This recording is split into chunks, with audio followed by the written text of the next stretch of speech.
Miguel Cretignier, coming to us from the University of Oxford and speaking about his work on the HARPS North solar data set and reaching 25 centimeter per second RV precision. So take it away. Okay, so hello everyone.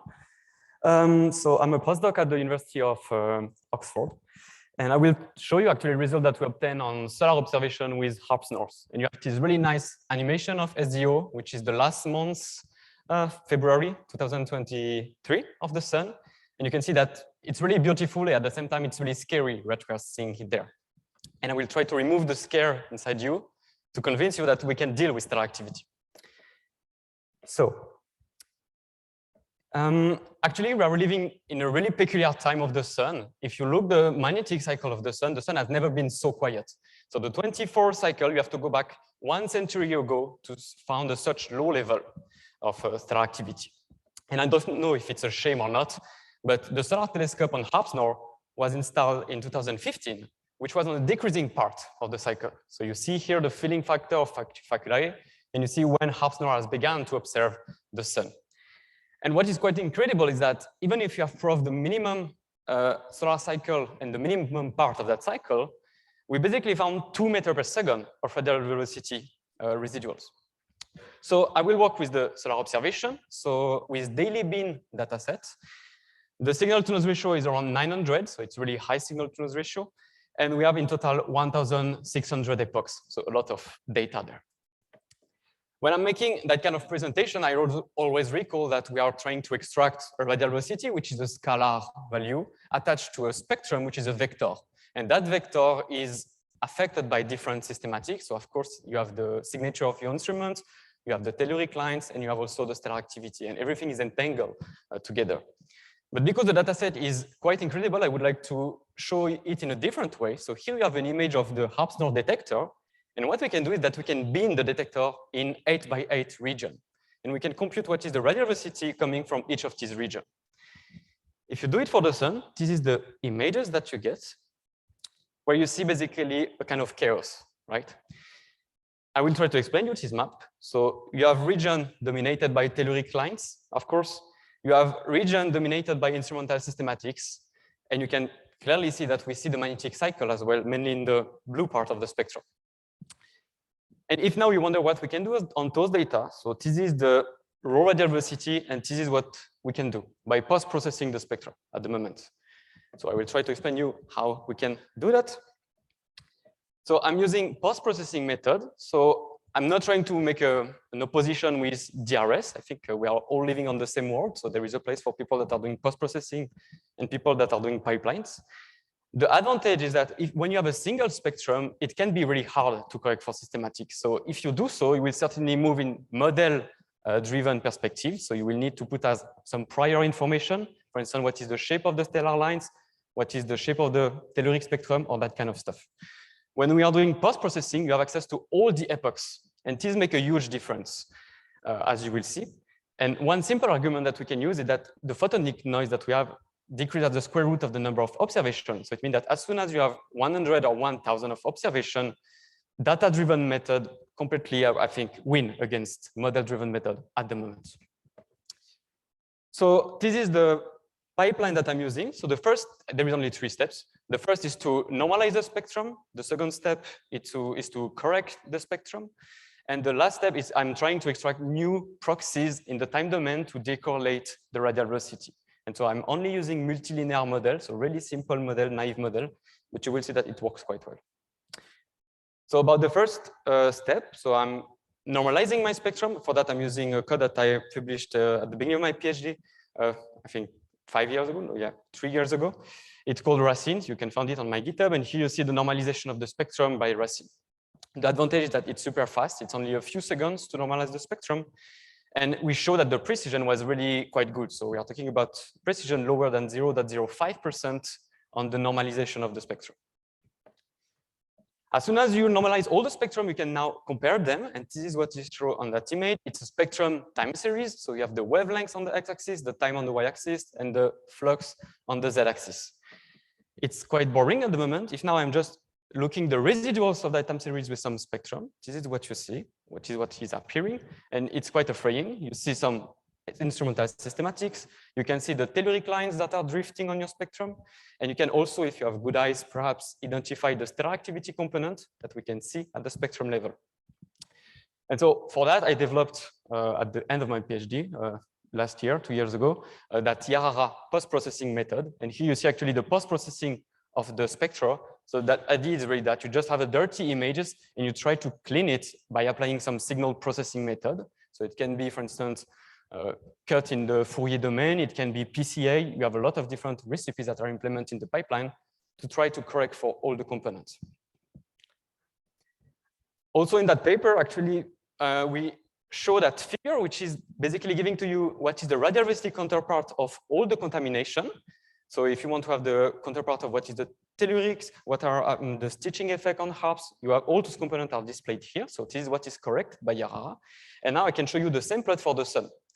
And for the sun, you will be quite disappointed because if I highlight now only the component with semi-amplitude larger than 10 centimeters per second, there is only 3 of them. And it's because the dataset that the solar dataset is quite exquisite, in fact. And just for that, I would like to raise a warning that solar observations are not stellar observations. Okay, there is a huge difference between the 2 datasets, so be careful. And if I'm just explaining to you what you see here, so the first component, it's related, it's the color correction of the spectrum. So the fact that depending on the air mass, the blue and the red part is changing. That component is the change of the, let's say, the PSF of the instrument. So you can see actually a 1-year modulation, which is the change of the V Sinai of the sun, which is changing if you want the PSF. It's an effect which is only happening for the sun because we are turning around the sun. It's not happening for other stars. And the last and the more actually dominant component is the stellar activity that you see here. So all those corrections were performed at the spectrum level. And here you see the residuals, the velocity that we obtain, but it's not the end of the story because now that we have clean spectra, we can also try to extract new proxies to correct for them in the time domain. And I don't have time to show you how it's working, but you can read my paper that I published last year, or you can come in the stellar activity splinter session. I will explain to you. Here you see the time domain vector that we are fitting. And you can also try to develop new methods. So again, I don't have time to explain to you. You can join this time the instrumental splinter session where I will also present something. And so what you can do is simply now take your radial velocity and remove the 2 components that you see on the bottom. And the result is actually, Xavier scooped me my, my slide. So this is the result that we have. 75 centimeters per second of residuals. And the first question that you should ask me is those residuals compatible with the reality, or are you overfitting your data, right?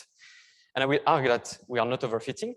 First, because it's compatible with the current radial velocity budget. If you take Almula et al. 2003 budget for the sun, you will mainly find that there is 2 components that dominate. It's the supergranulation at 50 centimeters and the instrument itself. So if you make the quadratic sum of the 2, you basically reach 70 centimeters per second. Now, what about the radial velocity precision? My title was 20 centimeters. So actually, and I'm showing you here 75 centimeters of dispersion. It's because basically I have to explain to you what I call radial velocity precision. So my definition is simply if you perform a periodogram as an amplitude, not as a power, it's simply the largest peak that you have. And if you take the TOS periodogram for the DRS, you see that you are clearly above 1 meter per second. It's mainly explained by the stellar activity cycle, of course. And after the flux domain correction, we are at 50 centimeters per second of radial velocity precision. And after the flux plus time domain correction, we are at 20 centimeters per second. What about the signals that are remaining? So we don't have yet white noise. Actually, we still have components. So this is the residual signal that we have on the sun. We have a systematic at 1000 day, which is a 20 centimeters per second signal. So that one is really hard. We know that it's related to the HARPS-N because as Xavier explained to you, we see it on different stars, but it's really difficult to see where it's coming from actually. And there is another component that you can see, which is at 13 days. So 13 days is the rotational period over 2 of the sun. And I was really happy the first time that I saw it because there is an effect that I am not correcting at the moment in my pipeline, which is the spot effect. I'm not correcting for spot, and so I was really happy to see that I have some rotational period somewhere, because it means that I have still work to do, basically. So I talked a lot about the sun. I would like just to show you actually fresh result on HARPS-N, so real stellar observation this times. And this really exciting result. So this star was certainly the ugliest periodogram that I saw in my life. So you can see on the top one. And it was really incredible because after the Yarra processing, it's one of the only stars for which you have a so huge difference. We only have 2 peaks that remain in the periodogram. And at the beginning in HARPS-N consortium, people were not super convinced by that results. Of course, I was only a young PhD student. And so they just say, okay, let's keep observing the star. And I can tell you that the signal are still there now, very significant. And we even have now a third signal, which is popping out, which is a 7 Hertz mass planet at 150 days. And so it should have been the end, but I still have time, so perfect. So I will also show you results of Alpha-N B. You know, it's my favorite star. So here are the radial velocity data of Alpha-N B, the raw radial velocity. Those are the processed one. So again, quite a huge improvement. We are also reaching 70 centimeters per second on that star. And typically, if you perform some simulation of planetary injection, you could recover 2 Hertz mass planets in the habitable zone of K star with such time series. And just to say that here we have only 5 seasons, so we don't have actually so much data point. We only have 300 of them. Of course, we have performed planet injection. And here, just an example that I'm showing to you on Alpha-N B. So there is a planet which is injected there. Only one signal is true. You cannot see it. And after the processing by Yarra, you perfectly recover the signal that was hidden.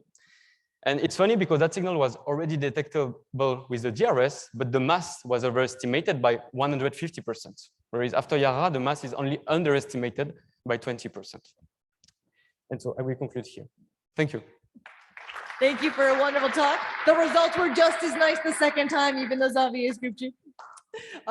We have time for one question while our next speaker, actually, okay, our next speaker has the question. So Vijay, go ahead.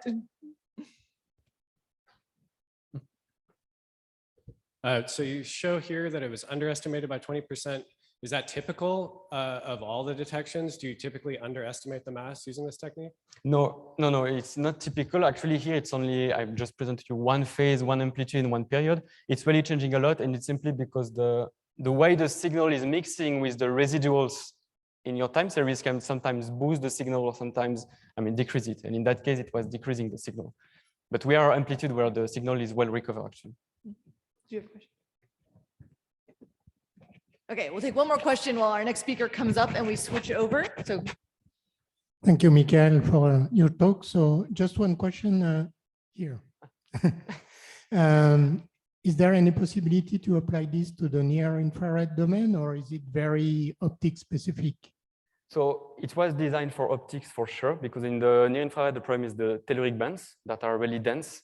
Now that I'm thinking more and more about it, what is possible is that you have a first layer, which is a model-driven solution to remove a first order correction of your tellurics, and then you apply Yarra more as perturbative if you want a correction, a second order correction of residuals. So this should be possible in the near infrared, but you first have to implement first that model correction. okay, let's thank Michael again.